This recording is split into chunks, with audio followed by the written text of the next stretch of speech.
Ano Ano na punta natin si Manang Milky, balita mula sa kamera. Ilang minutes na matatapos na Oo naman nga, tayo. kaya daldal na naman natin. Daldal mo kasi. Ayan. Wow, parang hindi ikaw. RH12, Milky Rigunan, Manang Milky.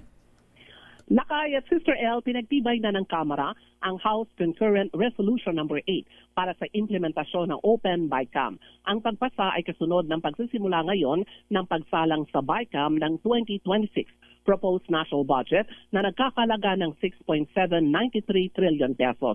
Una nang sinabi ni Representative Micaela Swansing ng Nueva Ecija, chair ng House Committee on Appropriations, committed ang Kamara sa panawagan ng transparency sa pagtalakay sa pambansang pondo para sa susunod na taon.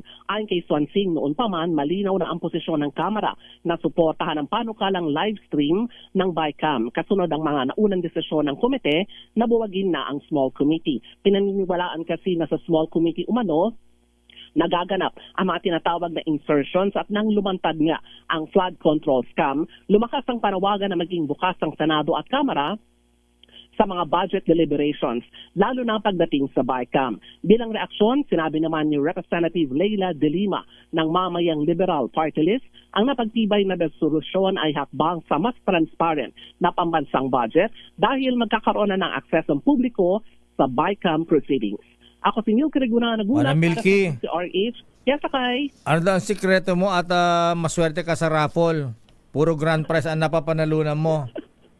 Alam mo na kayo, mga kasamahan ko dito sa Congress, magsisimula pa lang kanila mga Christmas party. Para ba akong santo na hinahawakan ng kamay?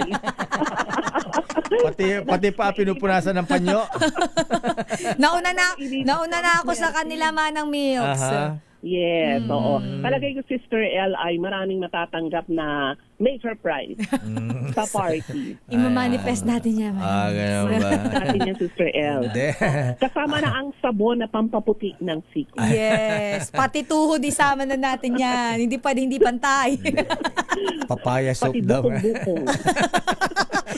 Tsaka yung big deal yun sa mga babae lakay, ha? Ganun ba? Yung siko tuhod, tsaka Oo yung nga, sako. ano, Yung bukong-bukong, di ba? Oo, yes, Manang Milks. Lakay. Kaya pinapakuskus ang secret ni ninyo. Sister L, Ano? ang secret ni Sister L, nilalagay ng mertayo like bukong. Para mamula-mula. Mahirap yung Para sobrang old school na. Akala ko mercurochrome. Ano yun, lakay? Ano yun? Parang mertayo Parang din. mertayo din. Parang iodine din. Pero hindi mahapde pag nilagay sa sugat. Okay. Ayan. Gamot sa tuli yan. Tingnan mo. Nagkakalabasan tayo dito. Okay nga ron. May isang araw na hindi pantay yung mertayo like nila. Ang pula nung kabila. Kasi naubusan. Papink-pink yung kabila putla. Ganyan pala yung ako. Mertayo like. Parang napanood ko yung anong Schindler's List yata napanood ko sa Germany. Ayan, yung mga Jews na babae na na kinuha na ng picture. Tinutusok yung daliri ng tapos yung dugo ginagawa sa sa mukha. Blush on. Blush on.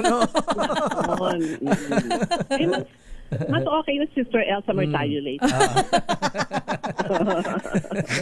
Ano ba yun? Okay nga ron. Maraming salamat, Manang Milky.